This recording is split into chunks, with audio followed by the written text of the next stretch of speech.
चलिए, very good morning to all of you.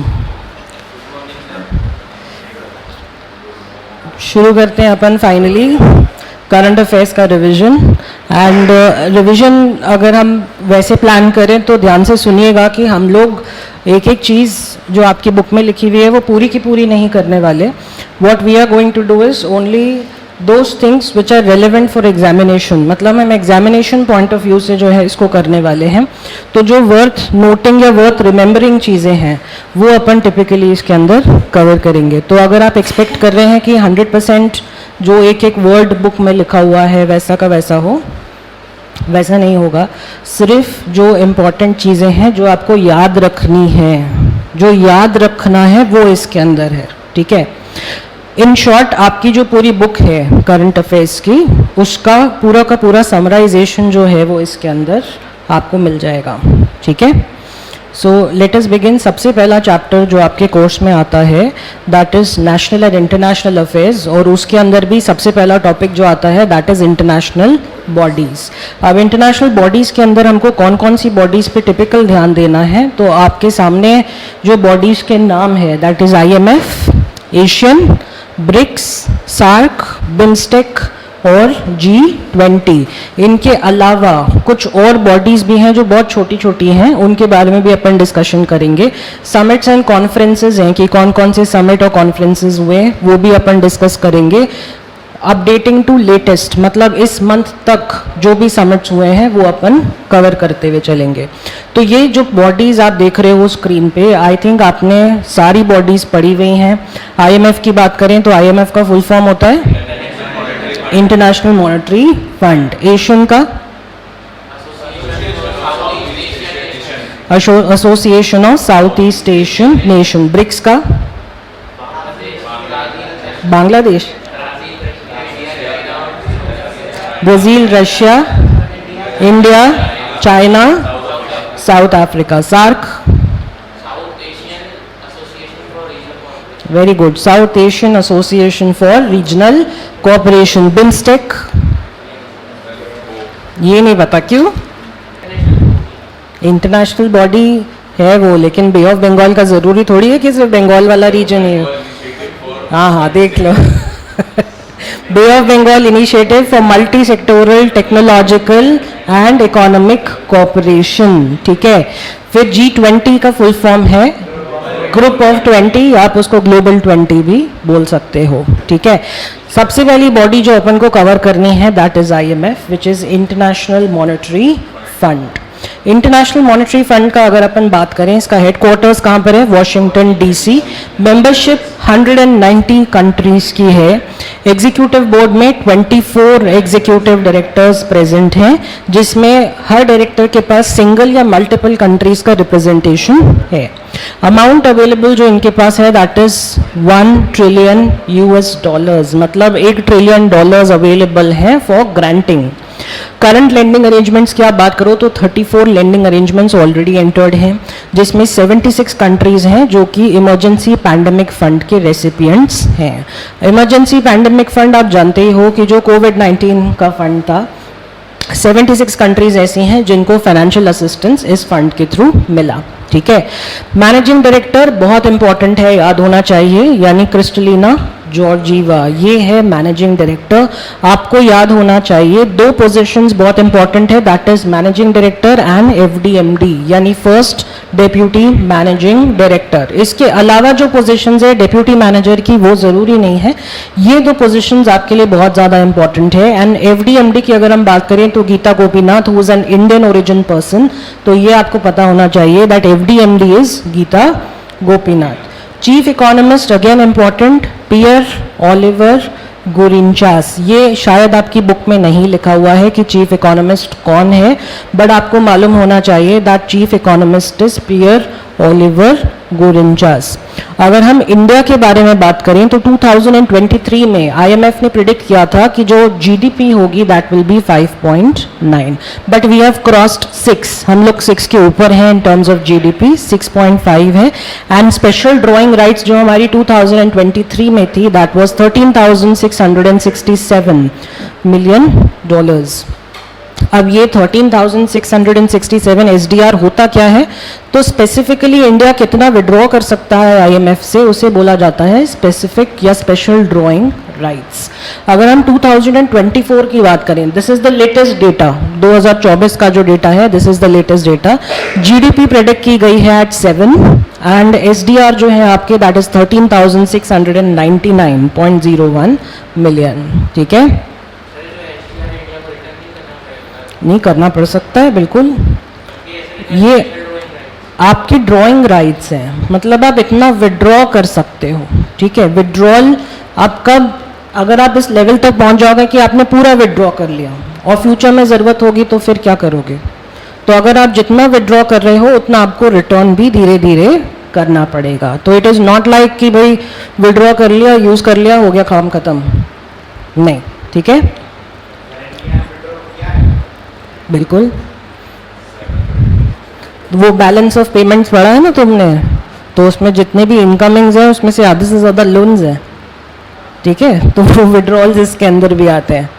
Okay, next we have is ASEAN, that is Association of South East Asian Nations. कौन कौन से Nations है इसके अंदर? Very good, south Asia के कौन से नेशंस है? ब्रुनेई, ठीक है, Cambodia, Indonesia, love PDR, Malaysia, Myanmar, Philippines, Singapore, Thailand and Vietnam. 10 countries की मेंबरशिप के साथ ये बॉडी अवेलेबल है। हेडक्वार्टर्स हैं इसके इन बैंकॉक, थाईलैंड। स्टैब्लिशमेंट हुआ था ऑन 8 अगस्त 1967। इनिशियली जब ये बॉडी बनी थी तब इसके अंदर जो मेंबर्स थे दे वर 5। ठीक है, कौन कौन से? Indonesia, Malaysia, Philippines, Singapore and Thailand. अब अगर तुम मैप वाइज देखो तो ये पूरा क्लस्टर एक ही जगह मौजूद है, सिंगापुर के आसपास ही सारी चीज़ें हैं। तो थाईलैंड भी बगल में है, फिलीपींस भी पास में है, मलेशिया और इंडोनेशिया। अगर हम लेटेस्ट मेंबर्स की बात करें तो ब्रुनेई ने ज्वाइन किया था इन 1984। ठीक है, वियतनाम ने ज्वाइन किया इन 1995, लाओ पीडीआर और म्यांमार ने ज्वाइन किया इन 1997 and Cambodia is the youngest member who joined in 1999। China, Hong Kong नहीं है इसका पार्ट। ठीक है, इंडिया भी इसका पार्ट नहीं है, बांग्लादेश भी इसका पार्ट नहीं है। ओके, सेक्रेटरी जनरल की अगर हम बात करें तो सेक्रेटरी जनरल है डॉक्टर काओ किम होन। ये भी आपकी बुक में नहीं है बट आपको याद होना चाहिए, that secretary general of ASEAN is doctor Kao Kim Hourn. ठीक है, अब बात आती है समिट्स की। तो एशियन के तो वैसे 44 समिट्स हो चुके हैं। ठीक है, अब बात आती है कि आपको कौन से याद रखने हैं। तो हमेशा ध्यान रखिएगा कि इन टॉपिक्स में जो कि नेशनल और इंटरनेशनल बॉडीज़ हैं या समिट्स एंड कॉन्फ्रेंसेज हैं, always remember that you have to keep in mind कि पहली बार कब हुआ। ठीक है, पहली बार कब हुआ और अभी से लेटेस्ट 2 कौन से हैं, मतलब पिछला वाला कौन सा हुआ और उसके पहले कहाँ हुआ था, ये आपको याद रखना है। दूसरी चीज़, इन सब समिट्स कॉन्फ्रेंसेज में आपको क्या क्या चीज़ें ध्यान में रखनी है। तो सबसे पहले तो डेट, कब हुआ। ठीक है, दूसरा प्लेस, कहाँ पर हुआ और उसका थीम क्या था। बिकॉज अगर आपको थीम याद रहेगा देन यू विल अंडरस्टैंड कि उस कॉन्फ्रेंसेज में डिस्कशन किस बात के हुए हैं। तो ये 3 चीज़ें आपको कॉन्फ्रेंसेज के बारे में डेफिनेटली याद होनी चाहिए, that is the date, place and the theme. अगर हम पहले कॉन्फ्रेंस की बात करें एशियन की, so this was on 23rd and 24th of February 1976। पहली बार हुआ है on 23rd 24th Feb 1976 and it was conducted in Bali, Indonesia. Theme की जो बात थी that was development of fruitful relations, मतलब पहला कॉन्फ्रेंस तो इनका रिलेशनशिप स्टैब्लिश करने में ही गया है। 40th एंड 41st कब हुआ? इन 2022। ये दोनों साथ में हुए हैं, 40th एंड 41st। क्यों? क्योंकि 21 में कोविड ईयर था, आप जानते हो कि कुछ भी नहीं हुआ। तो 22 में 2 कॉन्फ्रेंसेस साथ में हुए, that is 40th and 41st and this was conducted in Cambodia.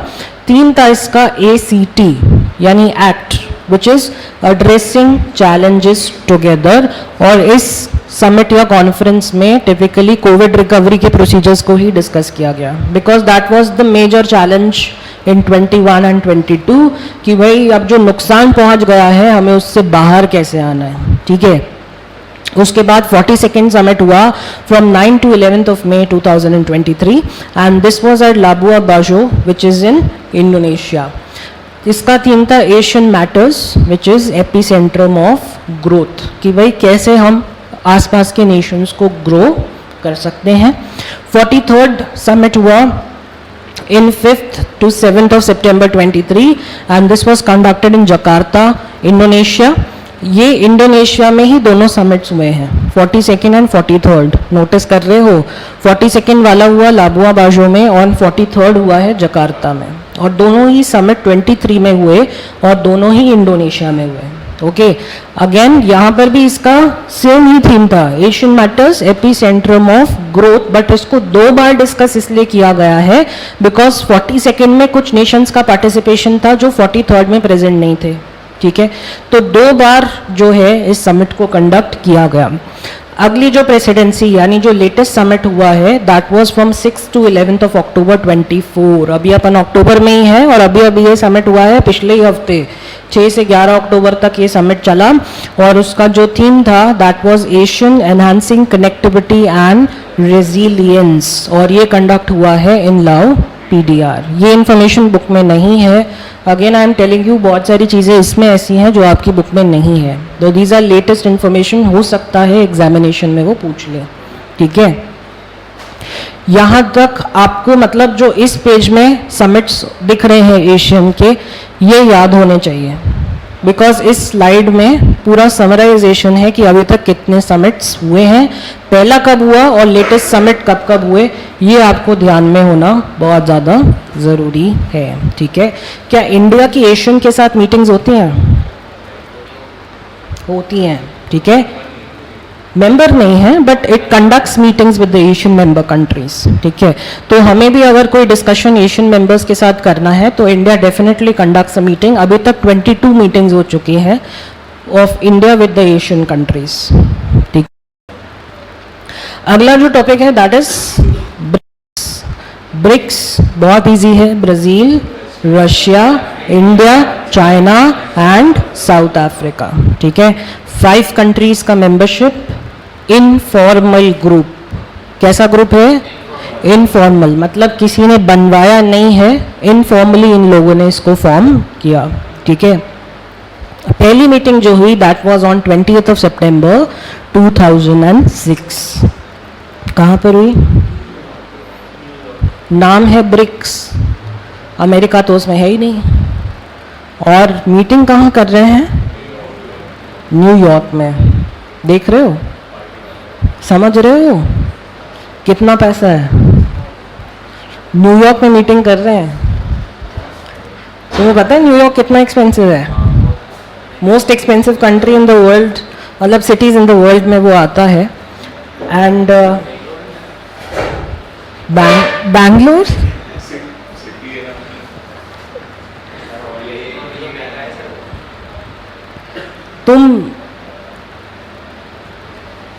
तुम अगर मुंबई की बात करते तो मैं समझ लेता कि चलो मुंबई जो है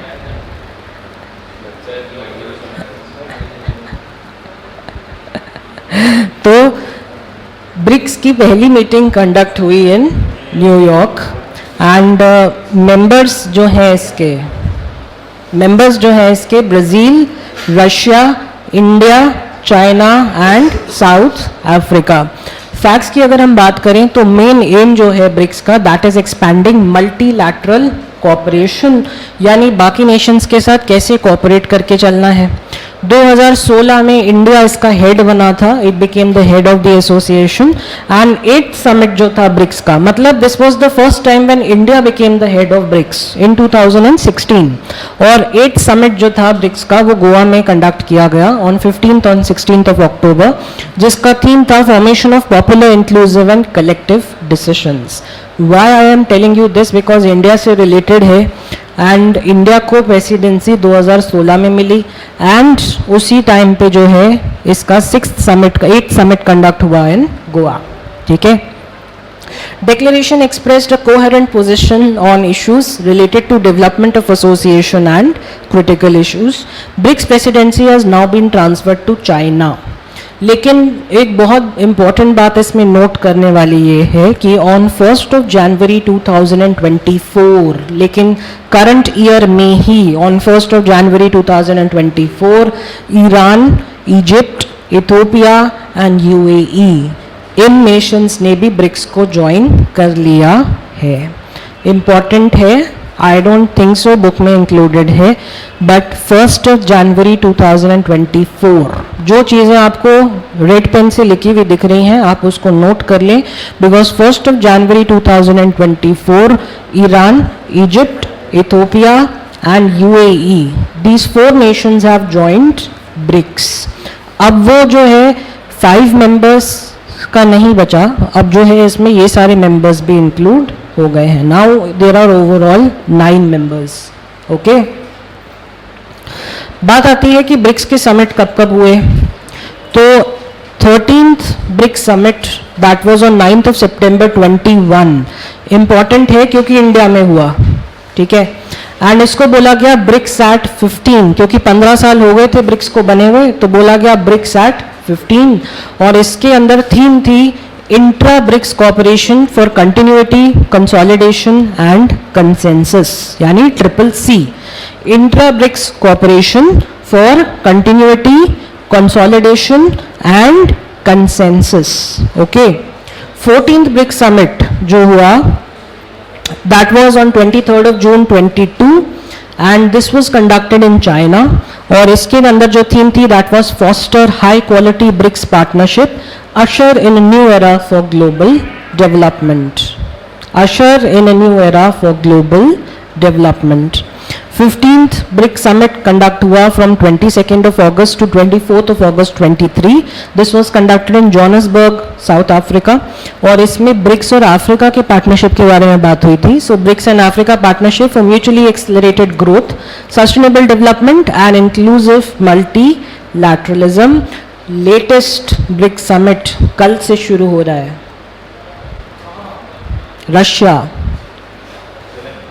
कल से शुरू हो रहा है and this will B from 22nd to 24th of October 24th in Russia. और इसकी जो थीम रखी गई है that is strengthening multilateralism for just global development and security. मतलब रशिया के साथ सिक्योरिटी की बातें करने जा रहे हैं. Global development and security. Russia Ukraine के रिलेशंस सुधरे तो नहीं कर पाएंगे, वो कुछ नहीं बिगाड़ सकते रशिया का. तो strengthening multilateralism for just global development and security. तो अब जो डिस्कशन का पॉइंट है that is global development and security. News पढ़िएगा कल की क्योंकि कल ही शुरू होने वाला है. ठीक है, ध्यान रखिएगा. 22 से 24 अक्टूबर 2024. लाइव तो नहीं आएगा but they will give you the highlights after the summit. अगला जो है that is SAARC which is South Asian Association for Regional Cooperation.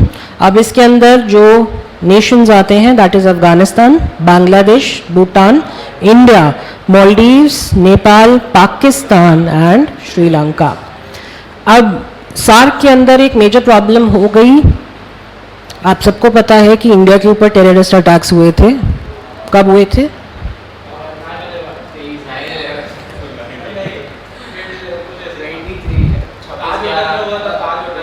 एक तो मुंबई में हुआ, उरी अटैक पता है. सो पर्टिकुलरली 2016 में जब उरी अटैक हुआ, सार्क के नेशंस ने पाकिस्तान को बॉयकॉट कर दिया और कहा कि क्योंकि Pakistan as a member country है सार्क के अंदर, हमको पार्टिसिपेट नहीं करना सार्क की प्रोसीडिंग्स में. जब से मतलब 2016 के जस्ट पहले 2014 में नेपाल को इसकी चेयरमैनशिप मिली. ठीक है, सार्क की. लेकिन क्योंकि 2016 में पाकिस्तान ने अटैक कर दिया इंडिया के ऊपर, तब से लेके सार्क की जो प्रोसीडिंग्स है वो विदहेल्ड हो गई और कोई भी चेयरमैनशिप उसके बाद ट्रांसफ़र नहीं की गई। तो 2014 से लेके अब तक जो है नेपाल के पास ही इसकी प्रेसिडेंसी है, अब तक किसी और नेशन को इसकी प्रेसिडेंसी नहीं मिल पाई। ठीक है, क्या सार्क की कोई मीटिंग्स कंडक्ट हुई? नहीं, कोई मीटिंग्स कंडक्ट नहीं हो पाई बिकॉज मेंबर नेशंस ने मना कर दिया कि हमको पाकिस्तान के साथ कोई मीटिंग नहीं करनी। बनाया रीजनल कोऑपरेशन के लिए ही था। अगर तुम ऊपर देखो जितनी भी कंट्रीज हैं जो मेंबर कंट्रीज हैं, अफगानिस्तान कंट्रोवर्शियल, बांग्लादेश कंट्रोवर्शियल, भूटान फिर भी ठीक है, इंडिया ठीक ही है, मालदीव्स ठीक है, नेपाल हो ना हो एक ही बात है। ठीक है, पाकिस्तान तो और श्रीलंका। अब बोला गया कि क्योंकि आप सब नेबर्स हो, लड़ाई झगड़ा मत करो। नहीं नहीं, अपने कंट्री की तो नहीं हुई यार, तुमने से भूटान बोला था। Defence mechanism.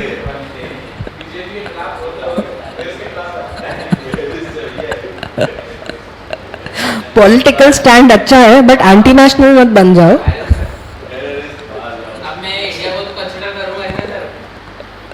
जहां रह रहा है उसी की बुराई कर रहा है।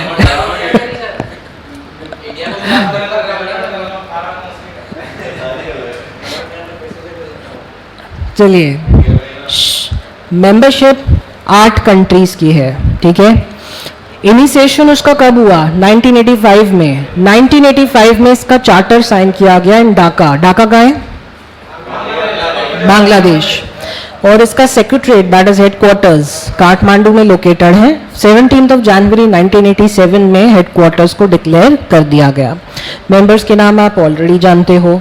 एंड लेटेस्ट जो इसमें अगर हम बात करें तो सार्क फिल्म फेस्टिवल हुआ था इन 2019 and yes, SAARC Film Festival हुआ and this was the last festival. It was supposed to happen in Colombia again in Sri Lanka. अभी होने वाला था लेकिन कैंसिल कर दिया गया। तो 19 के बाद अभी तक फिर कोई इसमें फिल्म फेस्टिवल भी नहीं हुआ। ठीक है, इसमें बेस्ट फीचर फिल्म मिला था नगर कीर्तन को, which is a Bengali film, India में डायरेक्ट हुई थी। Best director was Kaushik Ganguly again for the same film. Best actor was given to Riddhi Sen again for the same film. Original score that is music was also given to the same film that is given to Prabodh Banerjee. Best short film जो दी गई that was Na Bole Wo Haraam and this was directed bye Nitish Pathan.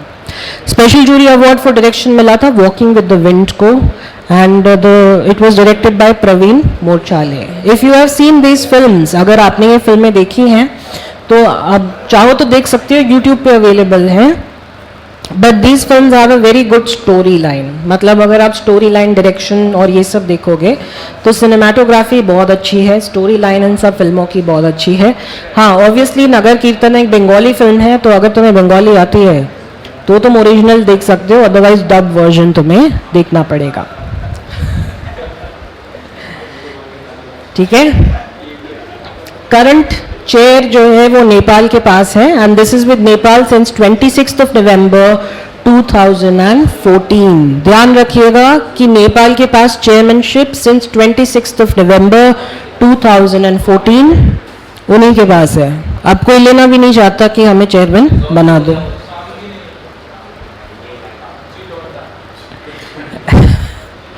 अगली जो major body है and this is the most powerful body which is called as the group of 20,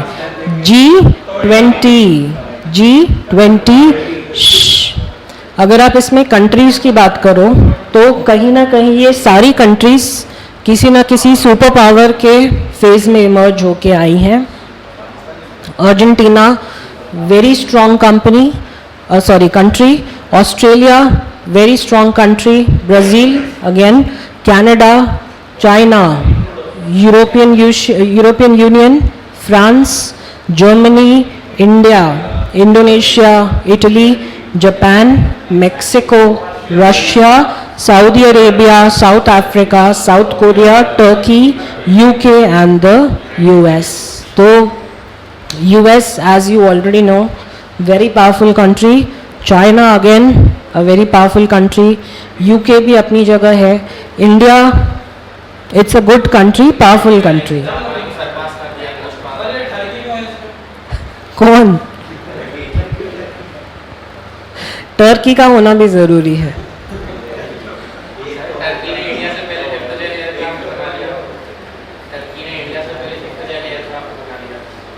तो तुम क्या चाहते हो?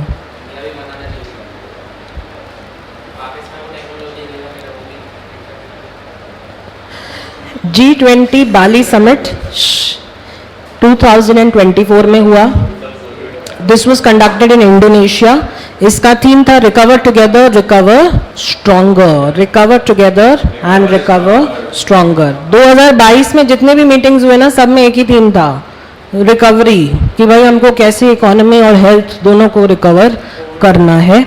एजेंडा जो इसके अंदर डिस्कस किया गया, that was food and energy security, health and digital transformation.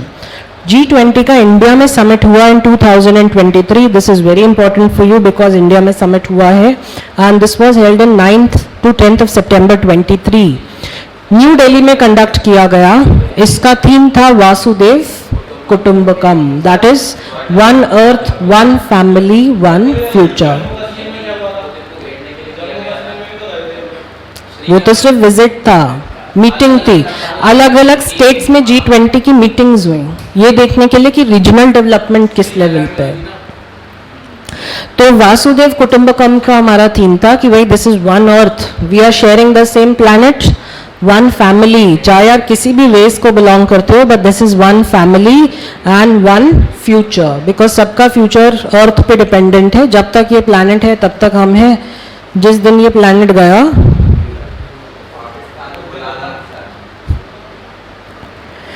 आगे देखो क्या लिखा है. Striving for just and equitable growth for all the world as we navigate through these turbulent times in a sustainable, holistic, reasonable, responsible and inclusive manner. G20 presidency also marks the beginning of अमृत काल. G20 से जब से G20 हुआ है, अमृत काल की शुरुआत हो गई है and this is the 25-year period beginning from the 75th anniversary of India's independence. हमें इंडिपेंडेंट हुए हुए 76 years हो चुके हैं, ठीक है. तो 75 years जब कंप्लीट हुए, अब 25 years बचे हैं 100 years कंप्लीट होने में. तो ये जो 25 साल है इनको अमृत काल बोला जा रहा है कि we want to have a developed nation by 2047. आपको याद होगा कि जो करंट बजट था उसका थीम क्या था? इंडिया एट 2047, विकसित भारत, ठीक है.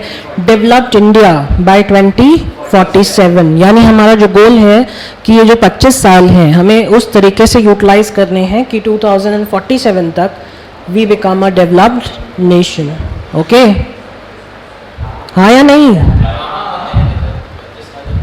25 साल में तुम्हारी शादी और बच्चे सब हो जाएगा.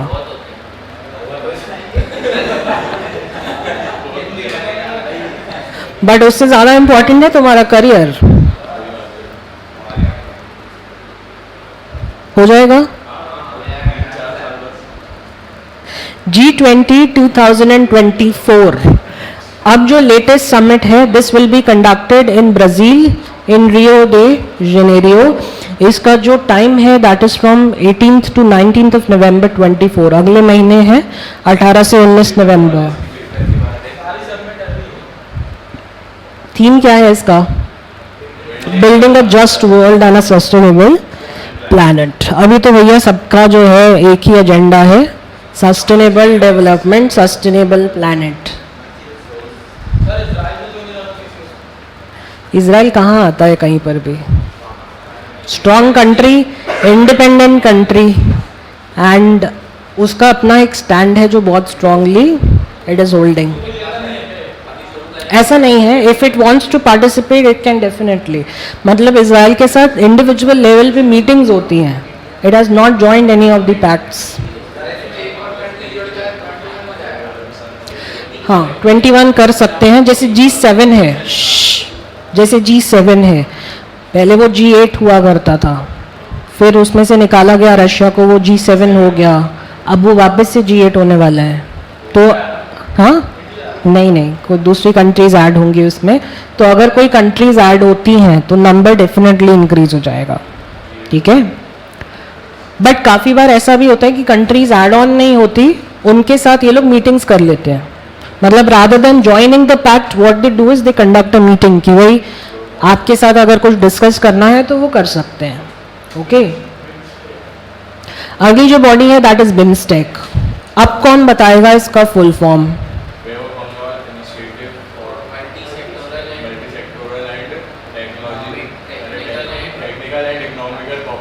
तो एंड दो बार कैसे आ गया?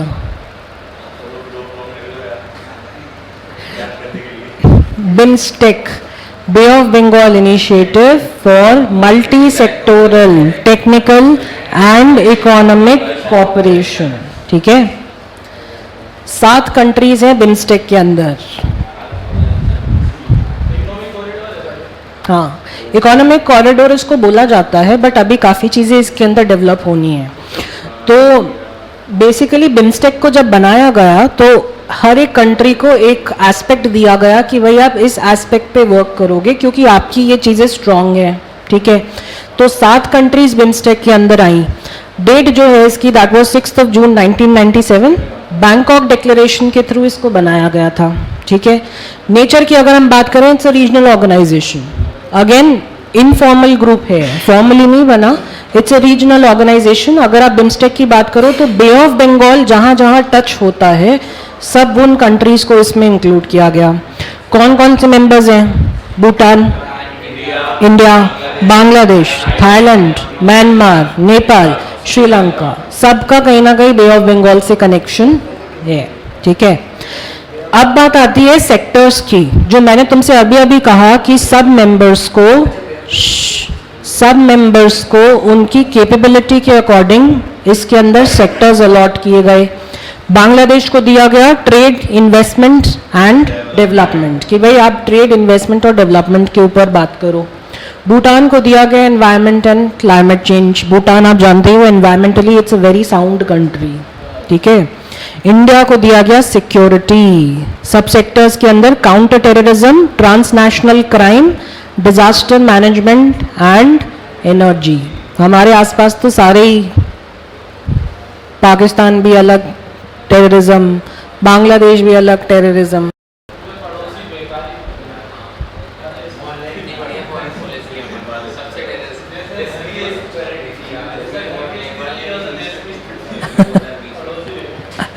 म्यांमार को दिया गया agriculture and food security. Sub sectors agriculture, fisheries and livestock. Nepal को दिया गया पीपल टू पीपल कॉन्टैक्ट, यानी culture, tourism, people to people contact, forums of think tanks and media. Sri Lanka को दिया गया साइंस, टेक्नोलॉजी एंड इनोवेशन, ठीक है, जिसके अंदर technology, health and human resources development था। और थाईलैंड को दिया गया कनेक्टिविटी। अगर आप बिम्स्टेक की बात करो तो बिम्स्टेक का 6th समिट, जो लेटेस्ट समिट है, that was conducted in Thailand in 2024 and this was conducted on 4th of September 2024। BIMSTEC की एक एक्वाटिक चैंपियनशिप कंडक्ट की गई थी new Delhi on 5th to 10th of February 2024। इसका वेन्यू इंपॉर्टेंट है क्योंकि इंडिया में हुई है, ठीक है। तो न्यू दिल्ली में कंडक्ट की गई on 5th to 10th of February 2024, ठीक है। बिम्स्टेक की बहुत सारी मीटिंग्स होती हैं, मतलब ये समिट से ज़्यादा मीटिंग्स करते हैं। अब मीटिंग्स में 10th मीटिंग जो बिम्स्टेक की हुई that was a joint working group, और ये counter terrorism and transnational crime के ऊपर किया गया था। This was held in new Delhi, India. अभी अभी आपने पढ़ा कि इंडिया को सिक्योरिटी का डिपार्टमेंट दिया गया था, तो इसलिए ये मीटिंग इंडिया में कंडक्ट की गई and this was held on 12th to 13th of January 23। अच्छा, अब मुझे एक बात बताओ, काउंटर टेररिज्म का मतलब क्या होता है? वाह, टेररिज्म को काउंटर करना। पर ये काउंटर का मतलब क्या है? Yes, typically to control terrorism. And transnational crime का मतलब? Transnational crime crimes that affect more than one nation are called as transnational crime. तो ये दोनों चीज़ें जो हैं उसको कंट्रोल करना बहुत ज़्यादा इम्पॉर्टेंट है, that is terrorism and transnational crime. The meeting discussed traditional and emerging non-traditional security threats in the region and made recommendations on a range of issues for enhancing cooperation and collaboration in countering terrorism and transnational crime in the region. क्या हमारे reason में, south Asian region जो है, transnational crimes बहुत सारे हैं? किस type के एग्जाम्पल दे सकते हो? स्मगलिंग और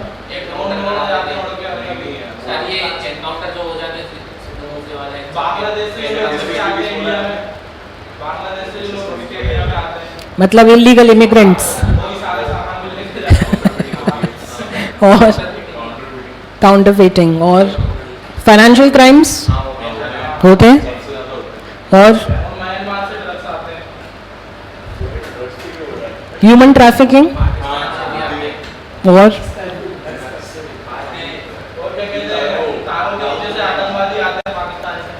वो तो टेररिज्म हो गया।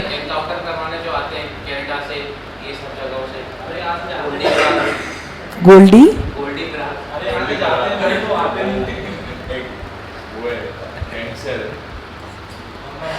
चलिए, the first meeting of ad hoc expert group on establishment of BIMSTEC development fund was held virtually at the BIMSTEC Secretariat in Dhaka 19th of December 22. ये पहली मीटिंग थी for the BIMSTEC development fund. मतलब इस meeting में ये decide किया गया कि एक फंड बनाया जाए जिसको बोला जाएगा बिम्स्टेक डेवलपमेंट फंड। क्योंकि ये पहली बार मीटिंग हुई है इसलिए इम्पोर्टेंट है। This is the first ad hoc export group meeting and this was for the establishment of the BIMSTEC Development Fund and this was held virtually in Dhaka on 19th of December 22. The meeting finalized the concept paper on the establishment of BIMSTEC Development Fund and decided on the way forward, including obtaining expertise of the Asian Development Bank in exploring suggestions for setting up the fund. कि भाई ADB जो Asian Development Bank है वहाँ पे इस fund को open किया जाएगा। जितने भी फंड्स मतलब पैसा इस फंड में आएगा वो बिम्स्टेक के डेवलपमेंट के लिए ही यूज किया जाएगा। ठीक है, अब हम अगले टॉपिक की ओर चल रहे हैं। किसका? बिम्स्टेक का हेडक्वार्टर पर्टिकुलरली डिसाइडेड नहीं है बट थाईलैंड को माना जाता है क्योंकि अगर आप देखो बैंकॉक डिक्लेरेशन के अंदर इसको साइन किया गया था। ठीक है, समिट्स एंड कॉन्फ्रेंसेस। अब कुछ ऐसे समिट्स कॉन्फ्रेंसेस हैं जो आपके लिए इंपॉर्टेंट है। सबसे पहला इसके अंदर आता है G7। G7 समिट जो है, सबसे पहले G7 बनाया गया था इन 1975। US, UK, France, Germany, Japan और इटली इन सब ने मिलके जो है G7 को बनाया इन 1975। कनाडा ने ज्वाइन किया इन 1976। रशिया जब आया था इसमें 1998 में तब ये G7 से बढ़ के G8 हो गया एंड रशिया को सस्पेंड कर दिया गया इन 2014। नहीं, उस टाइम पे भी क्योंकि रशिया की टेंडेंसीज आप जानते हो। यस, प्लस रशिया के बारे में आपको ये भी पता होगा that it is also producer of crude oil. तो उसमें भी यूएई के साथ उनका क्रूड ऑयल को लेकर डिस्प्यूट्स थे। तो क्योंकि रशिया हमेशा से अपने पाथ पे चला है, it has never listen to anybody, तो 2014 में उसको जो है सस्पेंड कर दिया गया। बट उसके बाद भी रशिया की प्रॉब्लम्स कभी ख़त्म नहीं हुई है, तुम जानते ही हो। अभी भी बहुत सारे नेशंस उसमें है क्योंकि यूक्रेन के साथ जो भी कुछ हुआ सारा का सारा ब्लेम एक्चुअली रशिया के ऊपर ही है। मतलब ऐसा दिख रहा है कि रशिया ने ही चीज़ें इनिशिएट करी हैं एंड बिकॉज रशिया कभी किसी के आगे झुका भी नहीं है, तुम जानते हो।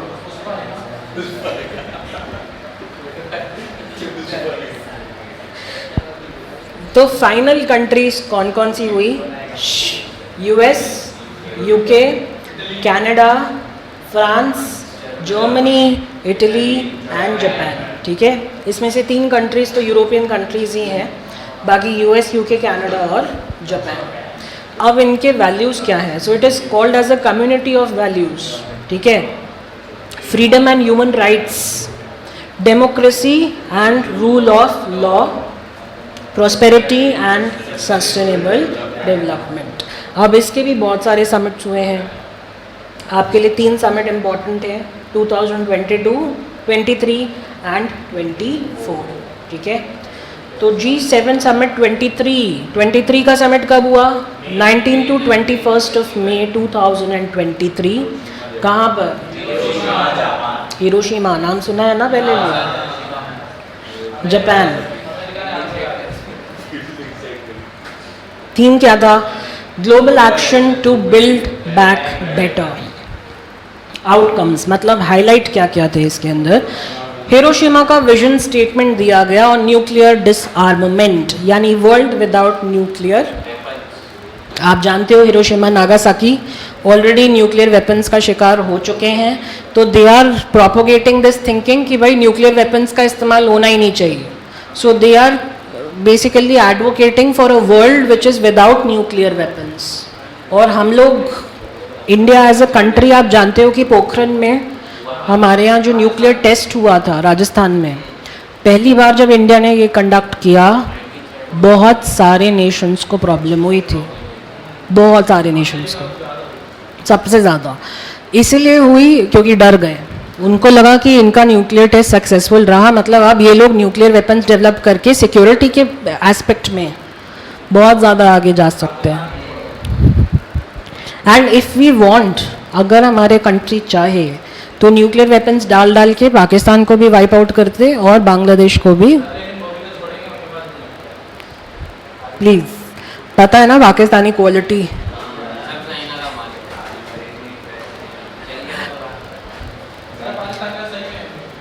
मालूम है मुझे, है चाइना से बैकिंग पे है। लेकिन हमारी कंट्री ने अगर पाकिस्तान को वाइप आउट कर दिया तो उसका बदला चाइना लेगा। Pakistan is like a baby of China.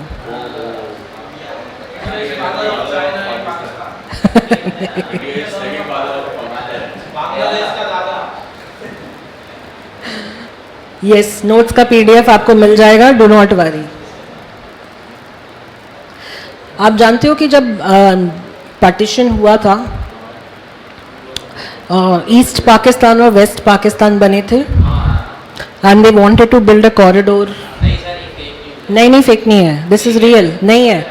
मैं तुम्हें उस टाइम के जो, उस टाइम जब मीटिंग्स हुई थी, मोहम्मद अली जिन्ना का नाम सुना है?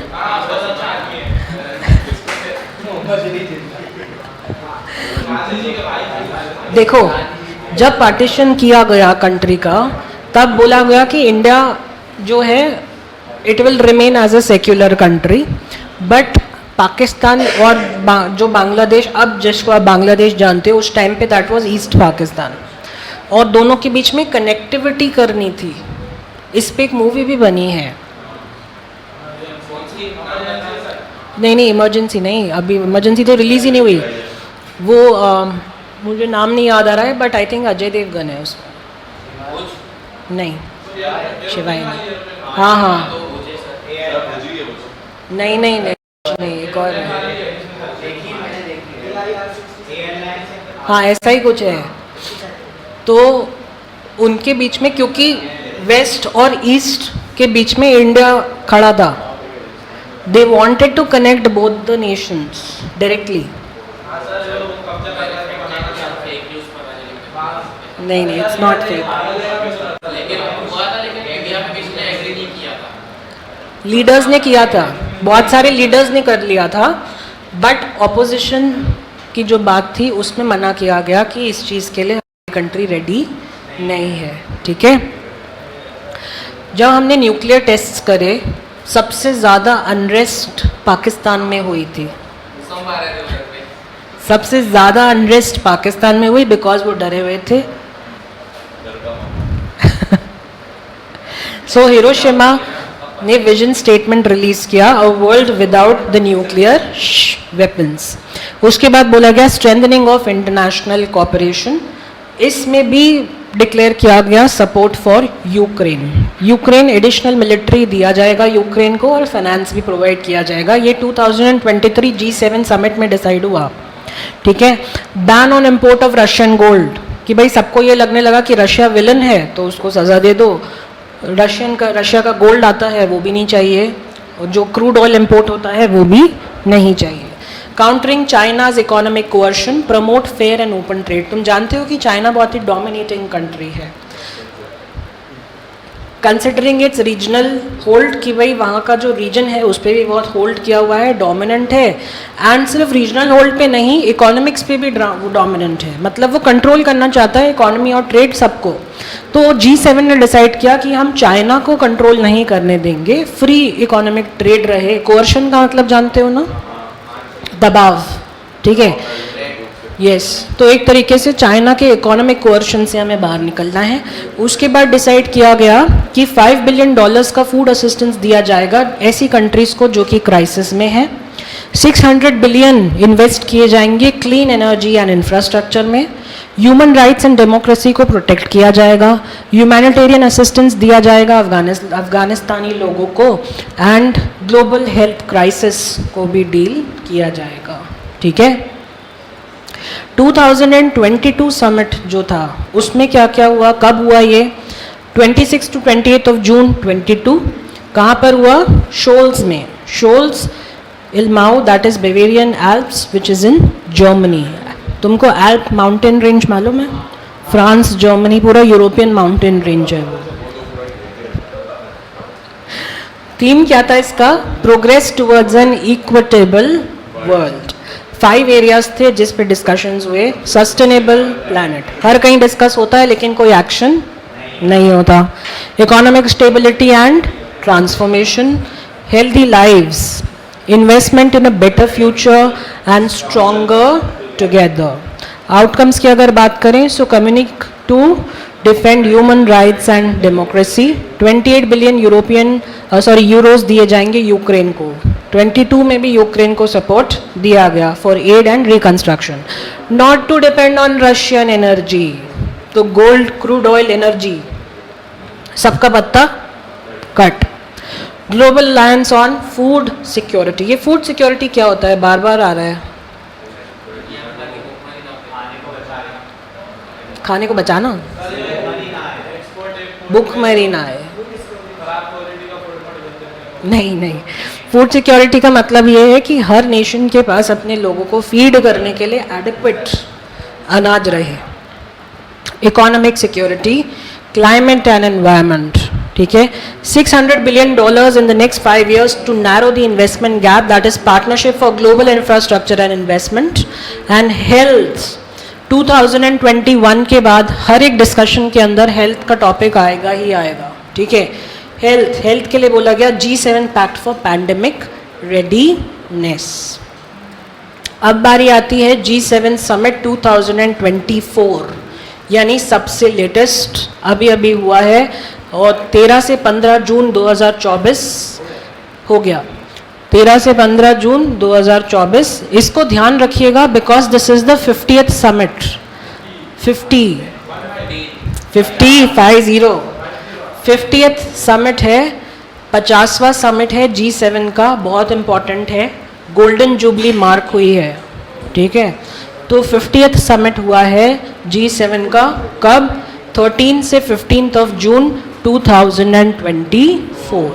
कहाँ पर हुआ, फसानो, एपुलिया, इटली। हाँ, बस यही याद है हमारे देश के लोगों को, जॉर्जिया मेलोनी और नरेंद्र मोदी। ये नहीं पता कि 50th समिट में हुआ क्या था, किस चीज़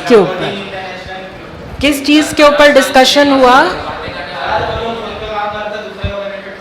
अरे हमारी कंट्री कहाँ स्टैंड करती है, हमने G7 में क्या पार्टिसिपेशन दी, नहीं, सिर्फ एग्जैक्टली। देखो अब देखो तुम्हारे देश के लोग क्या कर रहे हैं।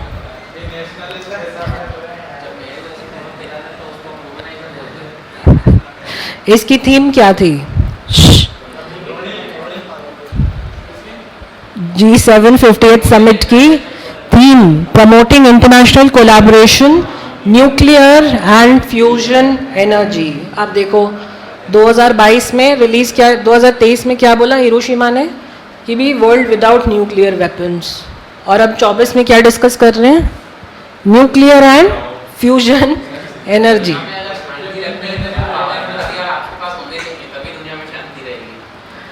बट ये तो कंट्रोवर्शियल है ना। पिछले समिट में आप बोल रहे थे कि हमें न्यूक्लियर वेपन्स नहीं रखने, अब समिट में डिस्कस कर रहे हो न्यूक्लियर एंड फ्यूजन एनर्जी।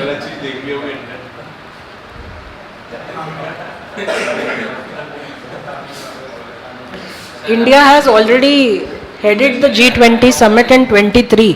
2023 में इंडिया के पास प्रेसिडेंसी थी G7 समिट, G20 समिट की।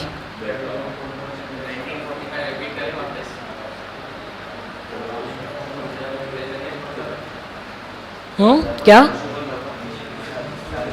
क्या क्या क्या क्या?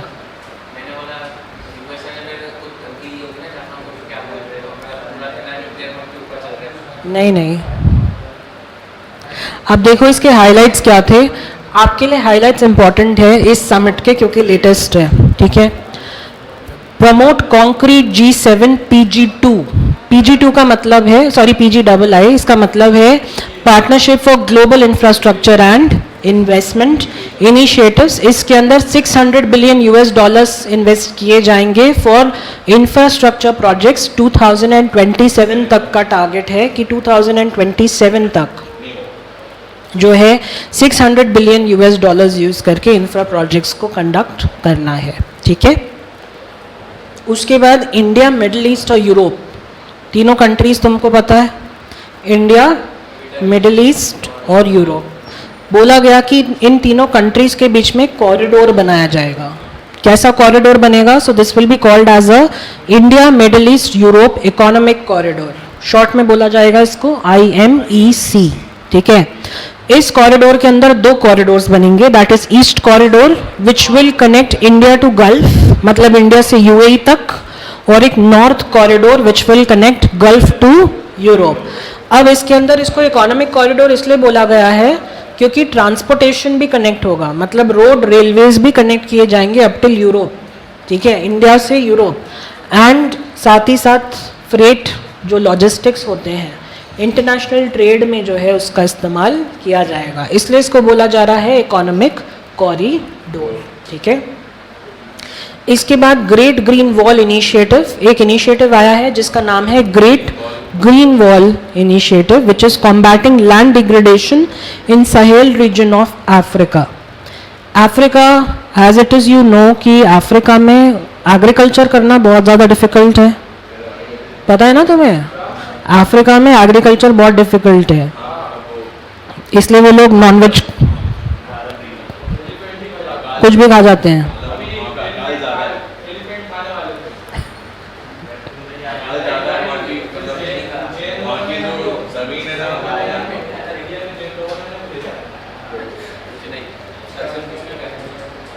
No, India has headed G20, 23 में उन्होंने हेड किया है अपन ने।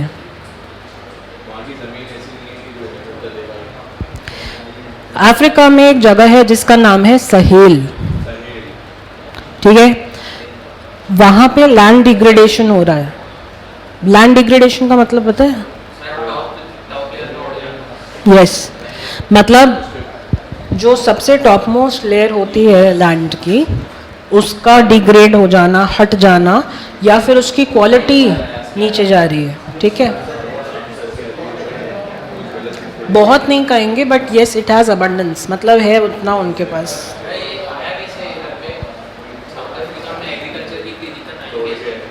उनके पास वो नहीं है ना, मतलब it's a very hot reason कह सकते हो, वो है,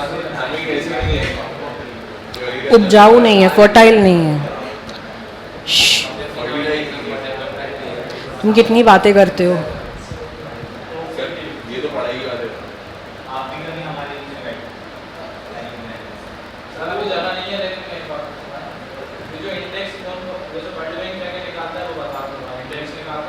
कौन से इंडेक्स?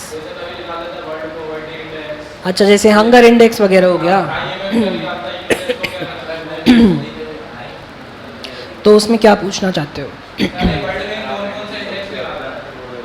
कौन कौन से इंडेक्स निकालता है?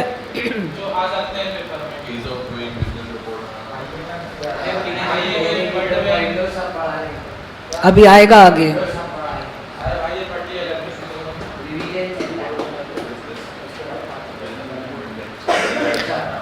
अभी आएगा आगे।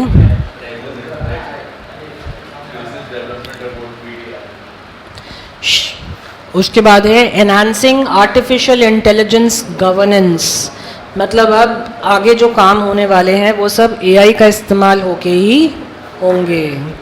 उसके बाद extra ordinary revenue acceleration, that is ERA loans for Ukraine, $50 billion by the end of 2024। Again Ukraine को जो है एक्स्ट्रा ऑर्डिनरी रेवेन्यू एक्सेलरेशन दिया गया है, $50 बिलियन और दिए जाएंगे यूक्रेन को by the end of 2024।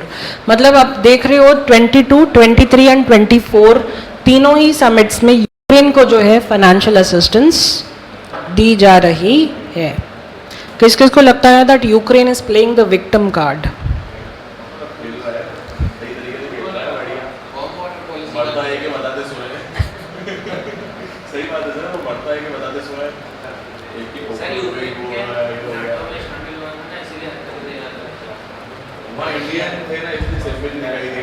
Medical students बहुत थे।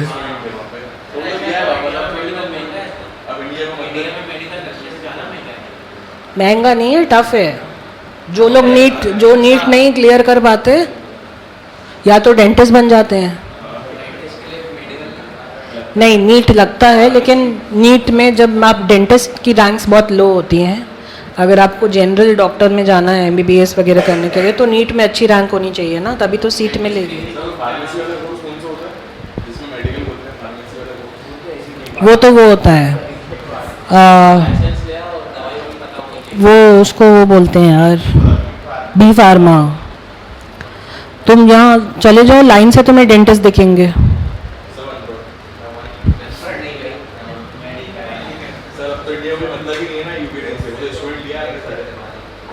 बट जिनका इंडिया में नहीं हो पाता यूक्रेन नहीं और भी कंट्रीज में जाते हैं। इट्स नॉट नेसेसरी, वो डिपेंड करेगा कि तुमने पढ़ाई कितनी करी। पढ़ाई तो हर जगह अच्छी हो रही है, तुम कर रहे हो या नहीं कर रहे हो वो इम्पोर्टेंट है।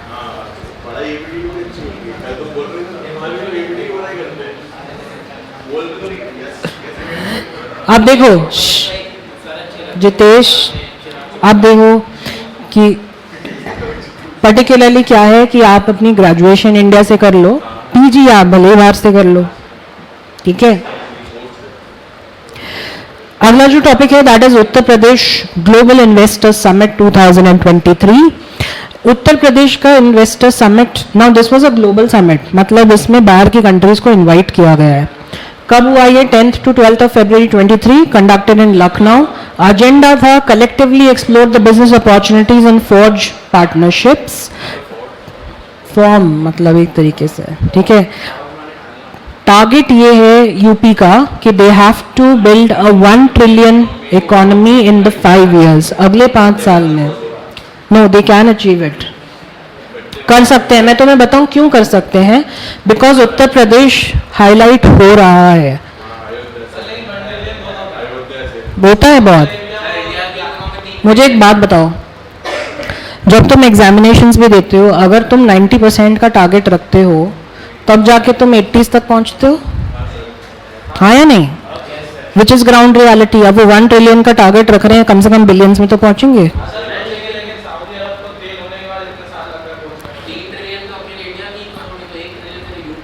क्यों नहीं कर सकते? They have a lot of resource. UP के पास रिसोर्स बहुत है, मैं तुम्हें बता दूं।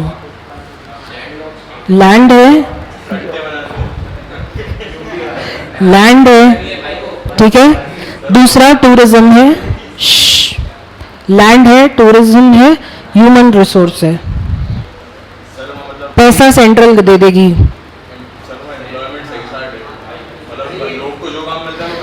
बस उनके पास एक ही चीज की कमी है, दैट इज इंफ्रा। जिस दिन इंफ्रा हो गया प्रॉपर, वो टाइम दूर नहीं है कि they can Sarpass other states. वो थोड़ा क्वेश्चनेबल है।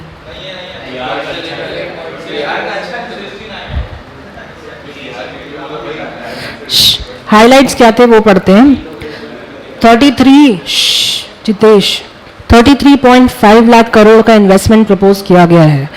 33.5 लाख करोड़ का इन्वेस्टमेंट प्रपोज किया गया है। इसके अंदर निवेश सारथी इंट्रोड्यूस किया गया है ताकि इन्वेस्टर्स को कन्वीनियंस हो। यूपी क्रिकेट एसोसिएशन ने एमओयू साइन किया यूपी गवर्नमेंट के साथ। बाराबांकी में 30,000 कैपेसिटी का स्टेडियम बनाया जाएगा। ठीक है, बाराबांकी है।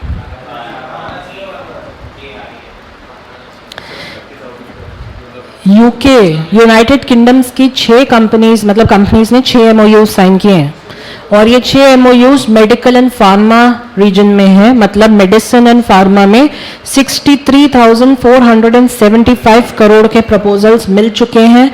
156 अग्रीमेंट्स के तहत हॉस्पिटल्स को सेटअप किया जाएगा स्पेसिफिकली इन उत्तर प्रदेश। ठीक है, सिंगापुर ने एमओयू साइन कर लिया है। सिंगापुर ने एमओयू साइन कर लिया यूपी के साथ for spiritual and eco tourism. 29,000 crore का ये एमओयू है। अब मुझे एक बात बताओ, अगर ये सारे इन्वेस्टमेंट्स और सारे अग्रीमेंट्स प्रॉपरली एग्जीक्यूट हो गए तो क्या डिफिकल्ट है 1 ट्रिलियन इकोनॉमी? हो जाएंगे। दे हैव स्ट्रॉन्ग होल्ड, उनका गवर्नेंस स्ट्रॉन्ग है ना, यूपी का गवर्नेंस स्ट्रॉन्ग है। By that I do not mean only the chief minister, but बाकी के जो गवर्नेंस ऑफिसेज हैं अब वो स्ट्रांग हो रहे हैं धीरे धीरे। ठीक है, वर्ल्ड इन्वेस्टर वीक, तुम जानते हो वर्ल्ड इन्वेस्टर वीक हर साल होता है and it is conducted in October. इस बार का वर्ल्ड इन्वेस्टर वीक हो चुका है, कल ही खत्म हुआ है। 14 से 20 अक्टूबर तक था 2024 में, जिसमें डिस्कस किया गया टेक्नोलॉजी एंड डिजिटल फाइनेंस, ये लिखा हुआ है। ठीक है, from 14 to 20 of October 24 technology and digital finance इसका थीम था। पिछले साल यानी 2023 में 9 से 15 अक्टूबर तक था, जिसमें थीम था ring the bell ceremony for financial literacy. 2022 में 3 से 9 अक्टूबर तक था, जिसमें international organisation of securities commission, अभी अपन आयोस्को के बारे में भी पढ़ेंगे, तुमने सुना होगा आयोस्को के बारे में। IOSCO international organisation of security commission. ठीक है, फोकस जो था पिछले साल वर्ल्ड इन्वेस्टर वीक में वो था इनोवेशन पे, इन्वेस्टर रेजिलियंस पे, सस्टेनेबल फाइनेंस पे, crypto assets, frauds and scams protection. IOSCO के बारे में अभी अपन पढ़ेंगे that IOSCO as a body, it is a global body and इसके अंदर 95% of the world security market का मेंबरशिप है। मतलब हमारा जो सेबी है ना वो भी आयोस्को का मेंबर है। ठीक है, 130 ज्यूरिसडिक्शंस आते हैं आयोस्को के अंदर। सबसे मेन काम है आयोस्को का investor protection, fair, efficient and transparent market, supervision of market, strengthening the information exchange and exchange of information at the global and the local levels. ठीक है, क्या नहीं कर रहा उसमें अभी टाइम लगेगा। दे विल डू इट, अभी नहीं, इमिडिएटली नहीं करेंगे बट करेंगे। उसको लीगल करने में इश्यूज ये है कि हमारे पास ऑलरेडी एक लीगल टेंडर करेंसी है। तुमको मालूम है ना वो क्या था, डिजिटल रुपी, सीबीडीसी, सीबीडीसी का नाम सुना है? सेंट्रल बैंक डिजिटल करेंसी, वही है ई रुपी, उसको बोला जाता है सीबीडीसी, उसको बोला जाता है CBDC, that is central bank digital currency. अब क्योंकि ई रुपी आ चुका है, अब तुम ये जानते हो कि बहुत सारे सिटीज़ में ई रुपी चलने लगा है। हमारी सिटी में नहीं है बट बहुत सारे सिटीज़ में चलने लगा है। कॉन्सेप्ट ये है कि आपके फ़ोन में आप नोट्स, जैसे फिजिकल नोट होता है ना, वो डिजिटल होगा, ट्रांसफ़र कर दो। It is as simple as a bank transfer. बस डिफरेंस ये है कि जो आपका ई रुपी का वॉलेट होगा उसमें जितने भी पैसे आप रखोगे उसके ऊपर आपको कोई इंटरेस्ट नहीं मिलेगा। जैसे कैश आपके वॉलेट में रखा रहता है वैसे ही कैश आपके ई वॉलेट में रहेगा। ठीक है, अब अगर वो क्रिप्टो को डिजिटाइज का मतलब ना वो कर देते हैं, लीगल एक्सेप्टेंस दे देते हैं, तो हमारे पास ऑलरेडी एक लीगल टेंडर करेंसी है। कहीं ऐसा ना हो कि उसको इफेक्ट पड़े। इलीगल भी नहीं है, it's not illegal, it is there but not a recognised legal tender. ठीक है, आयोस को ऑलरेडी हमने पढ़ लिया that it is basically a body, इसका एम है to generate confidence in the security market, investor protection and development of markets and market infrastructure. ठीक है,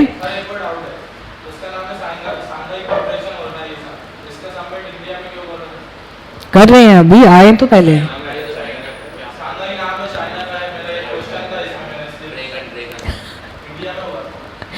SCO, ठीक है, यानी शांघाई कोऑपरेशन ऑर्गेनाइजेशन। जब ये बनाया गया था, दिस वाज फॉर्म्ड इन 26 अप्रैल 1996, तब ये बना था शांघाई 5। ठीक है, शांघाई क्योंकि अब चाइना में है शांघाई, आप जानते हो, वहाँ से इसका इनिशिएशन हुआ, बट ज़रूरी नहीं है कि इसमें बाकी नेशंस पार्टिसिपेट नहीं कर सकते। ठीक है, 10 मेंबर स्टेट्स के साथ ये बॉडी खड़ी होती है, प्लस इसमें 2 ऑब्जर्वर्स हैं। ठीक है, SCO समिट 2023, इसके बारे में तुम पूछ रहे होगे कि ये 2023 का समिट है।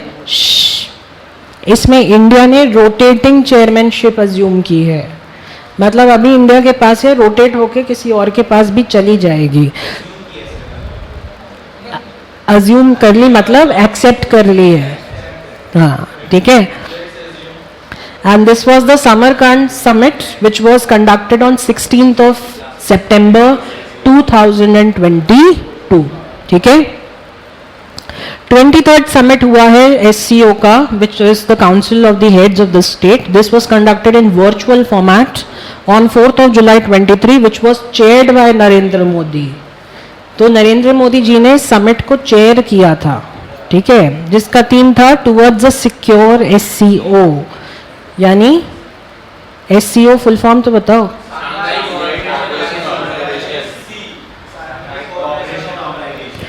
इसी समिट के दौरान ईरान, अभी हम डिस्कस कर रहे थे इराक, ईरान, इजराइल के बारे में, ईरान ने ऑफिशियली ज्वाइन किया है SCO को इन दिस समिट।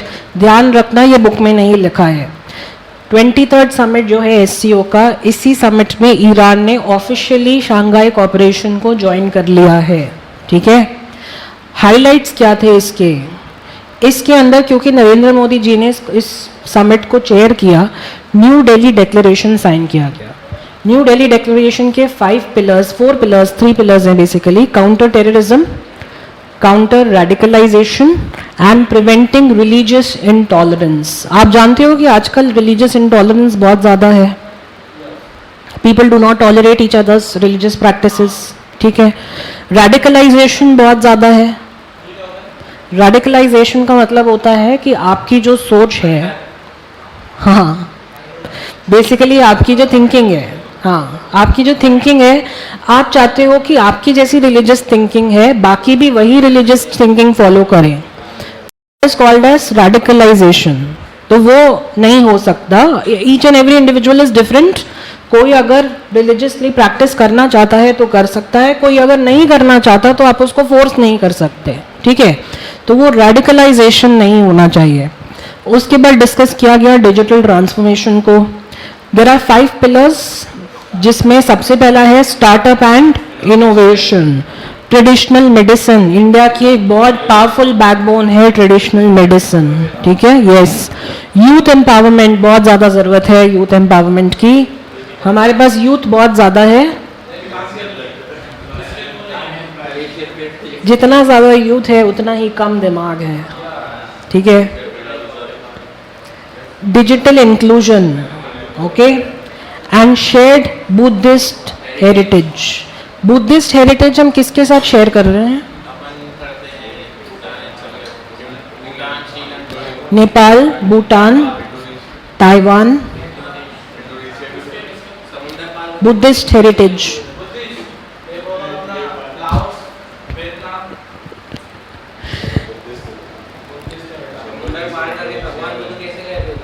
पैदल,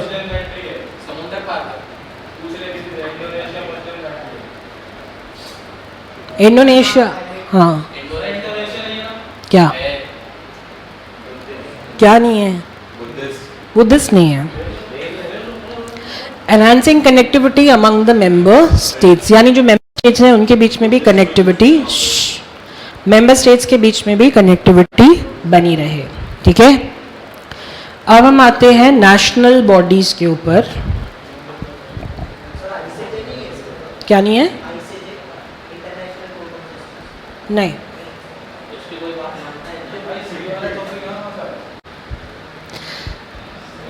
अब आती है नेशनल बॉडीज। अभी तक हम लोग इंडिया के बाहर घूम रहे थे, अब इंडिया के अंदर कि भाई इंडिया में कौन कौन सी बॉडीज हैं। तो हम पहले एक बार ब्रीफ देख लेते हैं कि आपको कौन कौन सी बॉडीज इसमें करनी है। सब पढ़ चुके हो?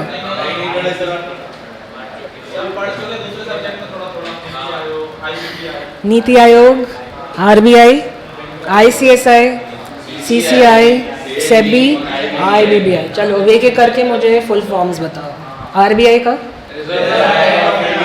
Reserve bank of India, ICSI, CCI, SEBI, IBBI. Very good. National institution for transforming India. वैसे बोला जाता है कि NITI Aayog is the youngest institution of India, लेकिन है नहीं टेक्निकली। प्लानिंग कमीशन था वो, उसको सिर्फ नाम चेंज कर दिया गया।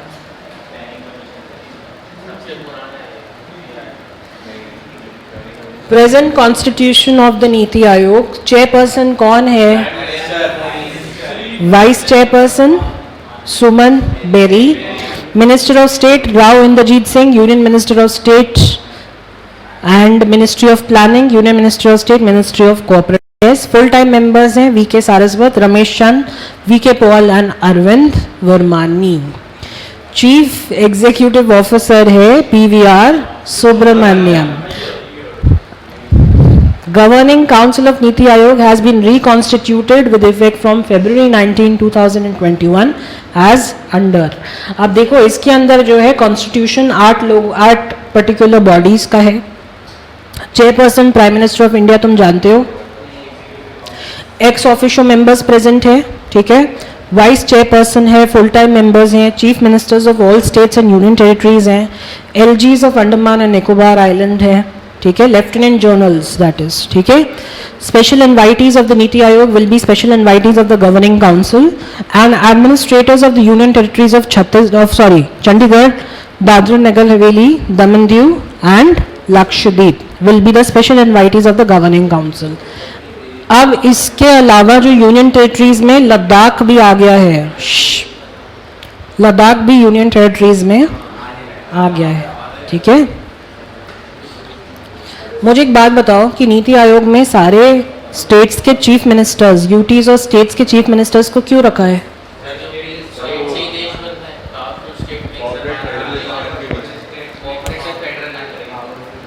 Cooperative federalism. अब पूछ लूंगा कोऑपरेटिव फेडरलिज्म का मतलब क्या होता है?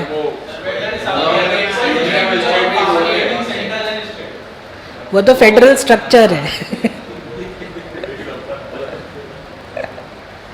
लगता है कॉन्स्टिट्यूशन पढ़ के आया है, बोल रहे distribution of power between central and state. Cooperative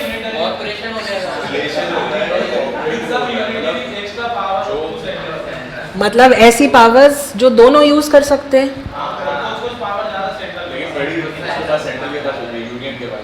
but मेरा क्वेश्चन बड़ा सिंपल था कि भाई चीफ मिनिस्टर्स को क्यों ऐड किया गया?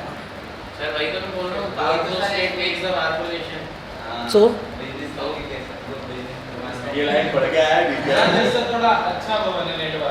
नेटवर्क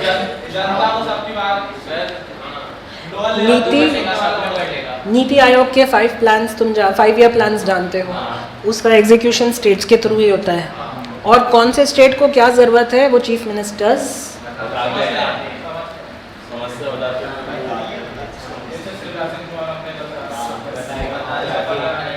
उसे क्या पता है? उसे कुछ नहीं पता।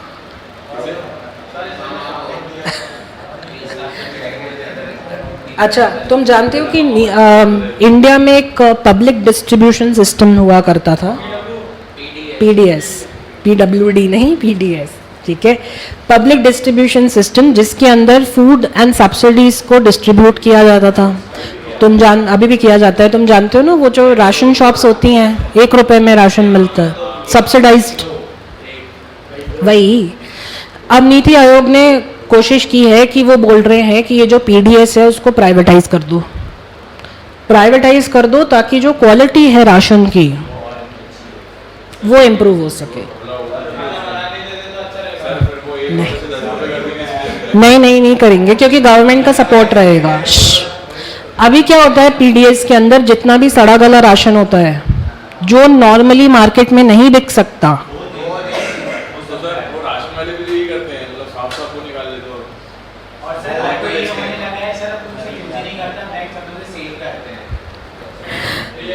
हाँ ये रियलिटी ऐसा ही बोल रहा है। नहीं, प्राइवेटाइजेशन जरूरी नहीं है कि अगर कुछ भी प्राइवेटाइज हो जाए तो वो घपले ही होंगे। तुम एलआईसी का हाल देख लो, एलआईसी जब से प्राइवेटाइज हुआ है it is functioning very much better. Railways is next.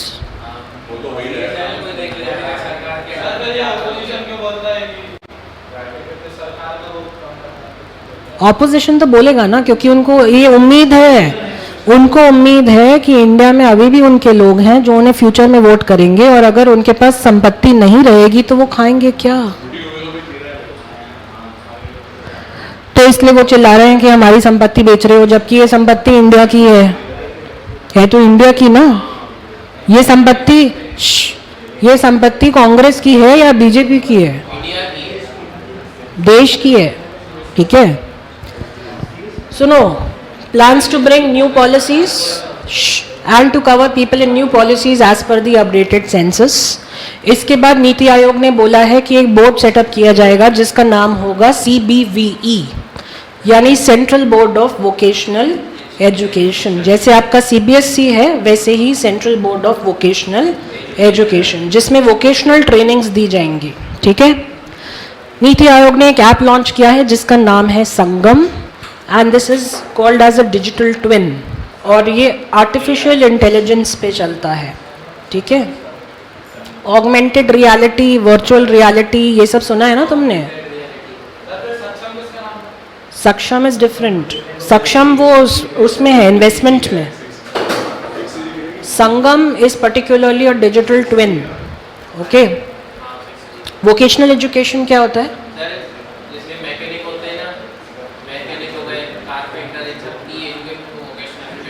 Very good, skill based, जिनमें स्किल्स का यूज होता है, that is called as vocational education. Yes, नहीं वो PMAY अलग है। चलिए सुनिए, इधर यहाँ पर अपन रुक रहे हैं। Tomorrow we will begin with RBI and chapter number 2 जो आपका फाइनेंशियल अफेयर्स है वो अपन कल करेंगे, फिर उसके बाद अपन पॉलिटिकल अफेयर्स पे आएंगे, ठीक है। So our target is in the next till 5 sessions we are going to finish entire course। अब जो आपके मॉक टेस्ट हैं we'll just cut here। अब जो आपके मॉक टेस्ट हैं उसको अटेम्प्ट करिए, and that is for your practice, कि आप उसको प्रैक्टिस के तौर पर लें। अगर क्वेश्चंस नहीं भी बनते हैं डजेंट मैटर, बट आप एक बार उसको रिव्यू ज़रूर करें। एक बार जब आपने पेपर दे दिया उसके बाद आप रिव्यू ज़रूर करें कि कौन से क्वेश्चंस पूछे गए थे, ठीक है। मैं एक वेबसाइट तुम्हें कल बताऊंगा जिसमें तुम क्वेश्चंस अटेम्प्ट कर सकते हो मंथली बेसिस पे। नहीं, इसी तरह के इन्फॉर्मेटिव वीडियोस देखने के लिए हमारे चैनल को सब्सक्राइब करें और लेटेस्ट वीडियोस को सबसे पहले देखने के लिए बेल आइकॉन को हिट करें। साथ ही लाइक और शेयर करना ना भूलें। APT educating India.